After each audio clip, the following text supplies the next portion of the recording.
Ito yung eksena na na-invite ka lang dahil may birthday dito sa Noribang or karaoke bar ng gabi na yan. Nagkakantahan sila dahil meron yung isang may birthday or dalawa yata yan.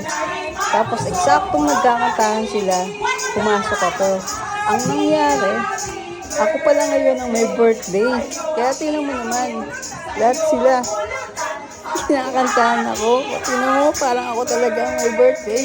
Kaya sige lang, enjoy natin to. Pasayahin natin kung sino yung may birthday. Ganyan talaga ang mga Pinoy, konting kasayahan, napakasaya na magsama-sama lang. At may araos lang ang birthday na nagaganap. Kaya halina kayo at magsaya. At dahil araw-araw ay birthday ng bawat isang tao, dahil araw-araw pinapanganak tayo. Happy birthday! Happy birthday,